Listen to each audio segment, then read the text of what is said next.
കറി നല്ല സെറ്റായി വന്നിട്ടുണ്ട്. അതിലേക്ക് കുറച്ചുകൂടെ പെരിഞ്ചീരകം ഇടുക.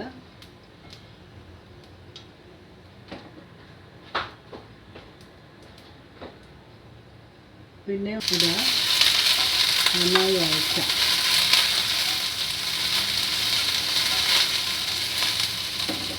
അതിന് കുറച്ച് ഉപ്പ് ചേർക്കാം.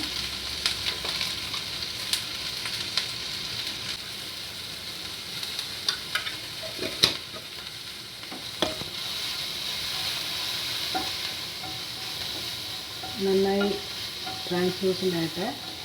അപ്പോൾ നമുക്ക് വെളുത്തുള്ളി, ചോപ്പ് ചെയ്ത വെളുത്തുള്ളി, ചോപ്പ് ചെയ്ത ഇഞ്ചി, പിന്നെ ചോപ്പ് ചെയ്ത പച്ചമുളക്, കറിവേപ്പില, ഇതെല്ലാം കൂടി ഇട്ടിട്ട് ഒന്നുകൂടി വഴറ്റാം. അല്ല, അത്ര വലുതായി ചെറിയതായിട്ട് മുറിക്കണമെന്നില്ല. അത് നമുക്ക് ഇതെല്ലാം കൂടി നമ്മൾ അരക്കും, അപ്പോൾ കുഴപ്പമില്ല. അതിന് ശേഷം മുളക്, മഞ്ഞൾ, മുളക്, മസാല, ഉപ്പ് ഇതെല്ലാം കൂടി ചേർത്ത ഒരു വെള്ളത്തിൽ പേസ്റ്റ് ആക്കിയിട്ട്, കരിഞ്ഞു പോകുന്നതിന് അങ്ങനെ ചെയ്യുന്നത്. വെള്ളത്തിൽ പേസ്റ്റ് ആക്കിയിട്ട് ഈ മസാലയിൽ നന്നായിട്ടിരിക്കട്ടെ.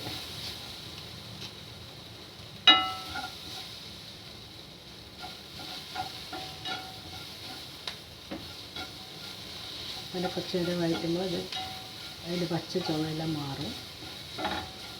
അപ്പോൾ നമുക്ക് ബാക്കി ചേരുവ ചുമ വരുന്നുണ്ട്. ഇതിങ്ങനെ മുളക് മൂക്കുമ്പോൾ ചുമ. ഓക്കെ, നന്നായി വഴണ്ട് വന്നിട്ട് കുറച്ചുകൂടെ എണ്ണ ഇട്ട്, തീരെ എണ്ണ ചേർത്തിട്ടില്ല. കുറച്ചുകൂടെ എണ്ണ വേണമെങ്കിൽ നിങ്ങൾക്ക് പറ്റുമെങ്കിൽ ചേർക്കാം.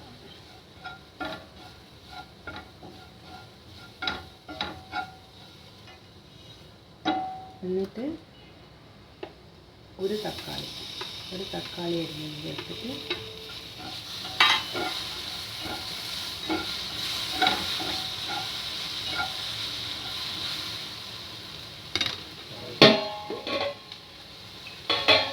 കുറച്ച് വെള്ളം ചേർത്തിട്ട്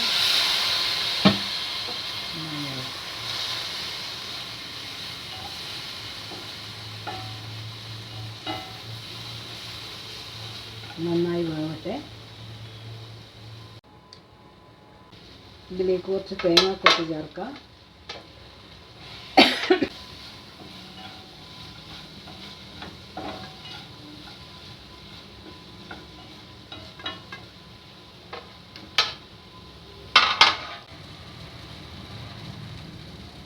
ഇതിലേക്ക് ഇനി കുറച്ച് പുളി ഒഴിക്കാം.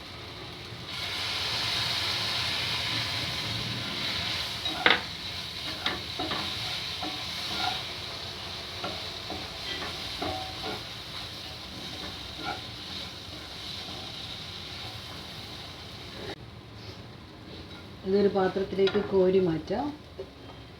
എന്നിട്ട് ഇതിൽ കുറച്ച് വെള്ളം ഒഴിച്ചിട്ട് നമുക്ക് മീൻ വേവിക്കാം.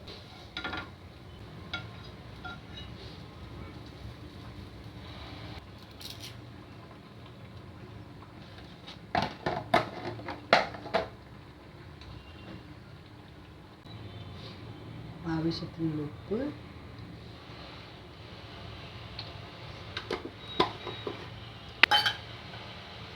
മുളക് പൊടി കുറച്ച് മതി. മസാലയിൽ കുറേ ഉണ്ട്, ഇതിന് വേണ്ടി മാത്രം. കുറച്ച് മഞ്ഞൾപ്പൊടി, കാശ്മീരി ചില്ലി വേണമെങ്കിൽ കുറച്ചിടാം.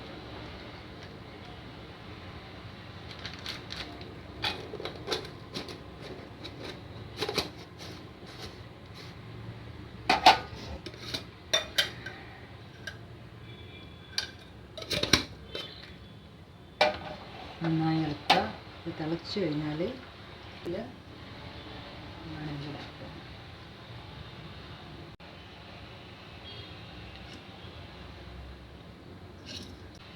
തലയും ഇടാം.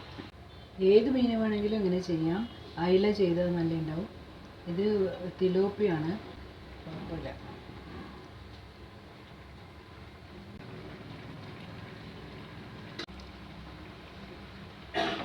മീനൊക്കെ വെന്ത് അതിലേക്ക് നമ്മൾ നേരത്തെ മസാല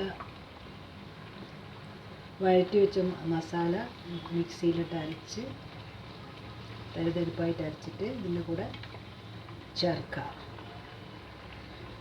കുറച്ച് വെള്ളം ഒഴിച്ചിട്ട് വയ്ക്കാം. മിക്സിയിലേക്ക് ജാറിലേക്ക് കുറച്ച് വെള്ളം ഒഴിച്ച് അത് മുഴുവൻ ഇതിലേക്ക് വയ്ക്കാം.